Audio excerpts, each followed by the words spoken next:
Hey everyone, Hannah here, and I want to talk about exactly how 2024 went for us in terms of finances. 2024 was definitely a up and down year, but it is kind of crazy to see the differences our finances went through from the beginning of the year till the end of the year.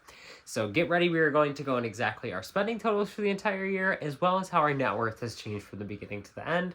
And I think you're going to want to stick around to the end to see net worth because it is pretty interesting. So starting off with our spending totals, this is going from the biggest category groups all the way down to the smallest category groups. The biggest one on here is definitely our no matter what category group. Now, this is obviously the biggest one every single year, and it's because we have things like our rent categories in here. And so, rent being $1,150 every single month balloons that rent category up to about $14,000 every year. And so once you add everything else in there, there's no way any other category group is going to even come close to competing with this. So that is just how it's going to be, and this is always going to be number one. We don't dwell too much on this category group on this channel because we do feel like me and Sage are doing very well on getting these categories down to where they are at today, and we don't feel like there's too much room for improvement on here. So we are just going to kind of skip over these because they're kind of like a baseline already. Now, the next category group on here is our needs but can vary. This is sitting at all around $11,000 for the entire year. And while this is a pretty big number, we has a lot of the things on here like groceries, tolls and tickets, those sorts of things on here, and it ends up being a big number on here.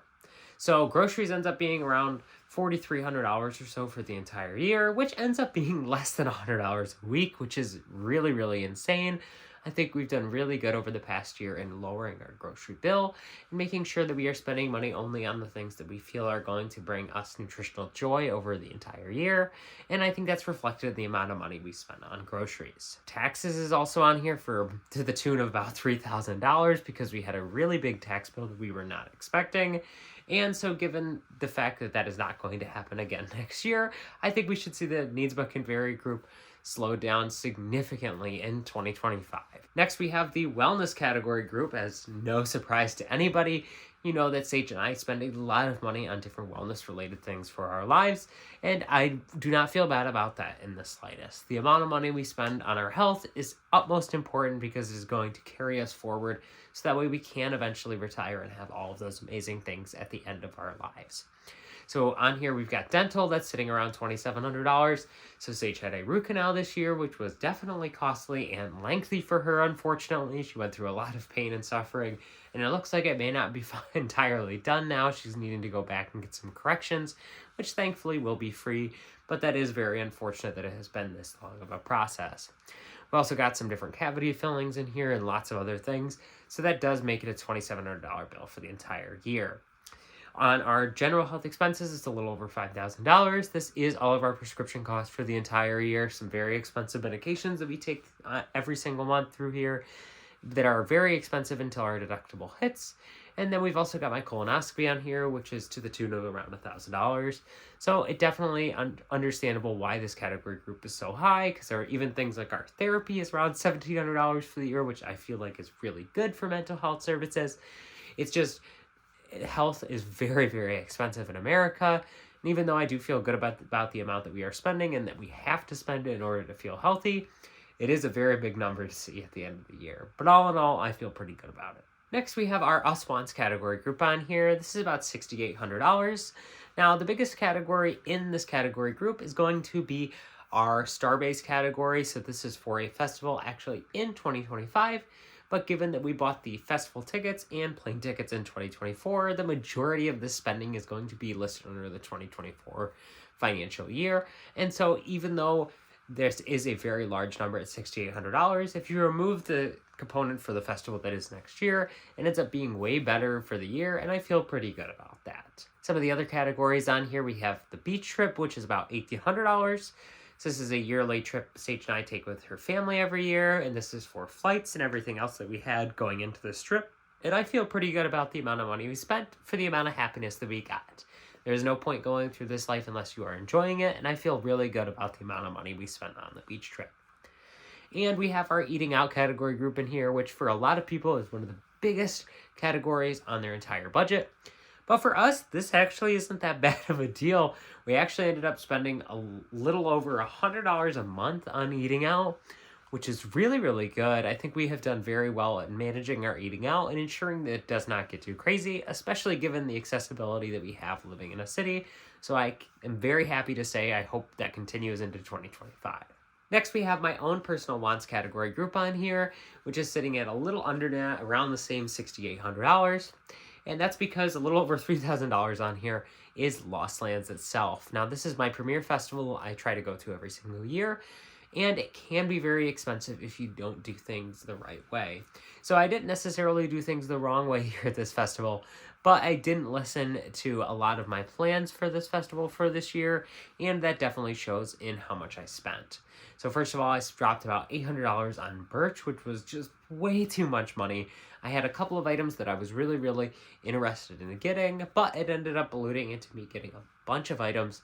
And so I unfortunately did spend a lot of money on merch here. So that's a lot of it. And then once I spent that much money on Birch and I was just thinking on the mindset of, oh, I have this bonus that I'm going to use for Lost Lands, it was spend trigger happy for the rest of the time there. And I ended up spending a lot of money while I was there. But I do think this is something I can correct pretty significantly going into next year. And my goal is to spend less than $2,000 on Lost Lands for the entire time. And I think I could even get well below $1,500 if I really wanted to. But at the very least, I think a conservative goal to change down to would be around $2,000. And I still think I could have an incredible experience for that amount of money. I've also got like a little over $900 on here for tickets to various events that I have went to over 2024. And this is pretty low because I did end up winning that contest for a lot of free shows here in Buffalo and the surrounding areas. And I still have that for the first half of the year. So I do think that my money that I'm going to be spending on tickets for 2025 will end up being somewhat similar to this. I do think it'll actually be a little bit better and a little bit less spent in this category for 2025. Next, we have the auto category group. Now, this doesn't include payments towards an auto loan, but it includes everything else related to a car, and this is about $4,000. So the biggest thing on here is gas, sitting at about $2,400, which ends up being about $200 a month, which sounds insane to me. But if we look at the amount we spent every single month, it makes sense. That's the number that it is. And we ended up going on some trips throughout the year, so that does kind of make sense. But it's just crazy how much gas it was for us last year, and it really does add up little bit by little bit. And even though it's not a category we have ever struggled to keep full because it's something we are constantly thinking about, oh, we need to have this much money in, it is kind of crazy to see that much money spent over the entire year. We spent about $2,100 on gifts for the entire year. This is for all of the holiday shopping and every other little gift that we purchased throughout the year.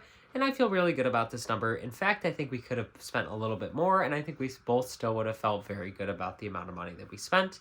We are both very happy to be able to spend money on the people that we love, and so we are very happy and grateful to be able to spend any money on them at all. And the fact that we were able to spend this much is great, and hopefully we can even increase this number in 2025 if we are able to. Sage Wants sitting at $1,400, obviously very low here on the category groups, and it just goes to show how well Sage is able to control herself versus how well I am, and it's just shown right here in the numbers. It's just plain as day.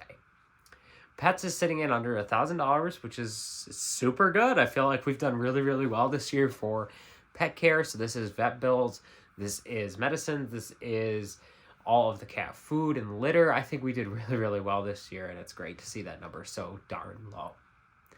And we have investments about $400, and this isn't too many things because we do most of our investments straight out of our paycheck, either going to our HSA, Sage's 403B, or some other accounts every single week. We try to get it automatic so that way we don't think about it, so we're not ending up in a situation where we end up investing very little money out of our paychecks. So now we are going to focus on our net worth and see exactly how our net worth changed from the beginning of 2024 into the end of 2024. So looking at this chart from beginning of 2024 to the end of it, we are going to see that we have December of 2023 included on here. And that's because of the way that YNAB tracks its months in this data pool set.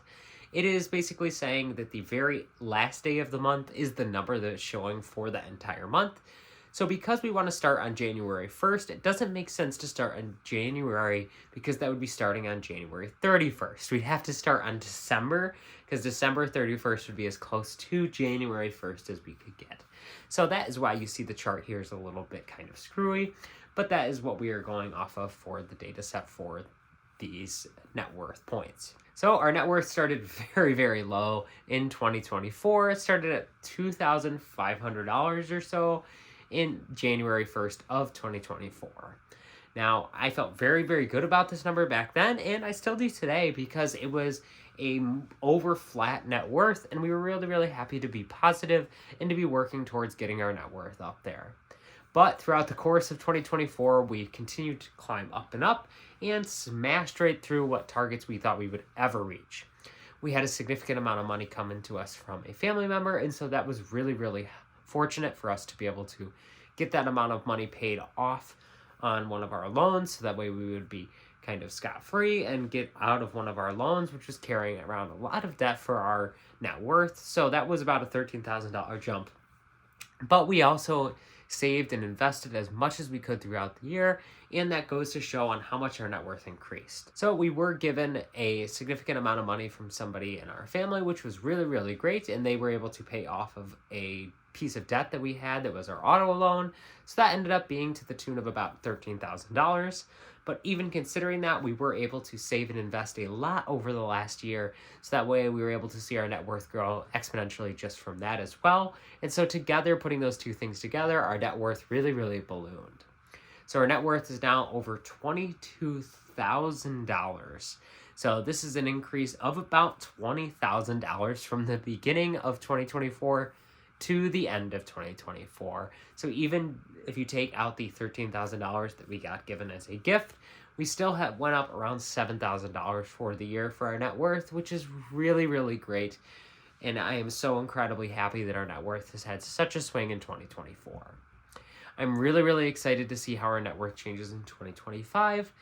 We are looking to get a new car to replace the one that we had for Sage that unfortunately just died very recently. We ended up getting into an accident with it. So that car is no longer with us, and we are needing to buy another car. So when that happens, our net worth will definitely take a dip in early 2025.